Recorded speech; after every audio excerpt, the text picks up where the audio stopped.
What is the meaning of port forwarding and why it needed? Probably you maybe heard about it but you weren't exactly sure what it was or how it works. Hello everyone, I am back again with a new video. In this video you are going to learn what is port forwarding and how to set up a port forward using your router. If you are not yet subscribed to my YouTube channel, click the subscribe button and also press the bell icon to stay connected with my upcoming videos.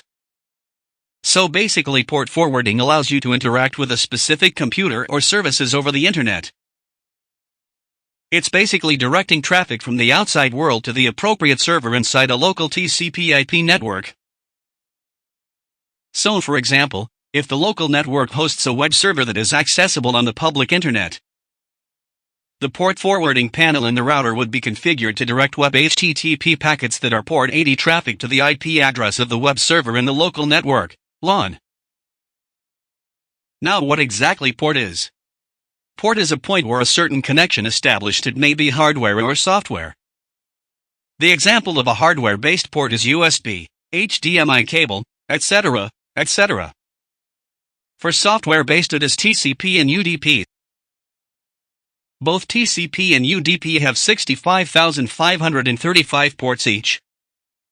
This video going huge, so if you want to learn more about networking then comment below. Now let's how to port forward a router. I am here using a TP-Link router. You can do the same way with other routers just by following my steps. Step 1. Log into the TP-Link router via the default gateway address. To find the default gateway address, just type ipconfig on the command prompt. Here you see this is my default gateway address. Now open your browser and paste the default gateway link on your terminal. It will show you a login page. Here log in with your username and password. Step 2. Click on forwarding and then virtual servers. Step 3. Click Add New. Step 4. Enter the service port, internal port, and IP address. Then select all under protocol and enable under status. Step 5. Click Save to save. You should now be able to connect to your device via a web browser.